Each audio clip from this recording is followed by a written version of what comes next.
They say they can't wait any longer for authorities to help them find their relatives, so they are digging themselves. Kopa village in eastern Zimbabwe has completely changed. One time! One time! These boulders never used to be here.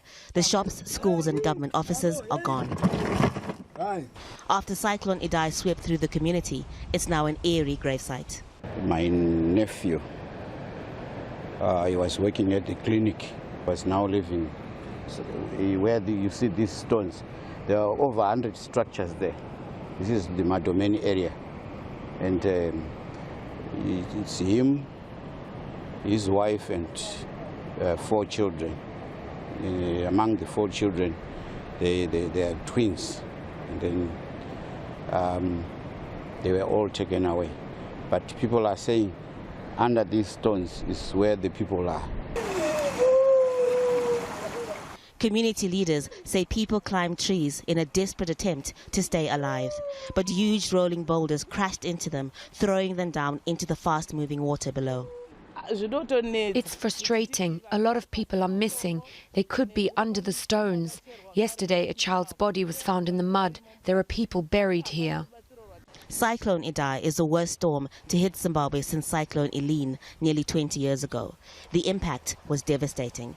It swept away an entire community. Some people were sleeping at the time. Survivors say it happened just after 9 p.m. on Friday. The water came from that direction and it kept rising and rising very quickly. Some people ran to a police camp which was near this area for safety, but the water was too powerful and swept many of them away. The floods ravaged several parts of eastern Zimbabwe, completely transforming parts of Manicaland province. It really has changed the landscape. New rivers have formed and, as you know, most of the bridges have been washed away.